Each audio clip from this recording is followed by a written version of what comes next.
বাংলাদেশের সাবেক প্রধানমন্ত্রী শেখ হাসিনা কি ট্রাম্পের নিরাপত্তায় আবারও বাংলাদেশে আসতে চলেছেন? এমন খবর প্রকাশের সাথে সাথে ভাই ভাই দেশ বিদেশের রাজনীতিতে শুরু হয়েছে তুমুল উত্তেজনা। গোপন সূত্রে জানা গেছে, ভারতে অবস্থানরত সাবেক প্রধানমন্ত্রী শেখ হাসিনার নিরাপত্তা নিয়ে উদ্বেগ তৈরি হয়েছে। বিশেষ করে বাংলাদেশে তার সমর্থকদের দাবি, বর্তমান রাজনৈতিক পরিস্থিতি তাকে দেশে ফিরতে বাধ্য করছে। তবে তার বিরুদ্ধে যেসব মামলা হয়েছে তার কি হবে সেটা এখনো নিশ্চিত নয়। ডোনাল্ড ট্রাম্প, যিনি সম্প্রতি প্রেসিডেন্ট নির্বাচিত হয়ে বিশ্বকে তাক লাগিয়ে দিয়েছেন, তিনি হঠাৎ করেই শেখ হাসিনাকে নিরাপত্তা দিয়ে তার দেশে ফিরিয়ে নিতে যে ভূমিকা নিচ্ছেন তা সারা বিশ্বে আলোড়ন সৃষ্টি করেছে। অন্যদিকে অনেকেই মনে করছেন এটি তার বাংলাদেশে বিশেষ কোনো এজেন্ডা বাস্তবায়নের অংশ। তিনি সারা বিশ্বকে নিয়ে যে প্ল্যান করছেন, সেই প্ল্যানের অধীনে বাংলাদেশের জন্য যে অংশ রয়েছে তারও একটি অংশ হতে পারে শেখ হাসিনাকে পুনর্বাসন করা।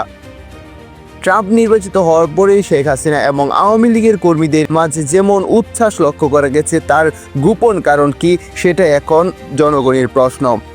বাংলাদেশের রাজনীতি এবং আন্তর্জাতিক সম্পর্ক নিয়ে সামনে কি চলছে তা এখনই বলা কঠিন। প্রিয় দর্শক, বিষয়টি এমনভাবে বিভিন্ন অনলাইন সংবাদ মাধ্যমে প্রকাশিত হতে দেখা গেছে, এটির সম্পূর্ণ সত্যতা এখনো আমাদের টিম যাচাই করতে পারেনি। তাই আপনারা এমন ধরনের কোনো সংবাদ বিশ্বাস করবেন না। যদি এটির সম্পূর্ণ সত্যতা যাচাই করা যায়, আমরা আপনাদের সাথে সাথে জানিয়ে দেব। তাই সে পর্যন্ত এই ধরনের সংবাদগুলো অ্যাভয়েড করার চেষ্টা করেন এবং সত্য সংবাদের সন্ধান করুন।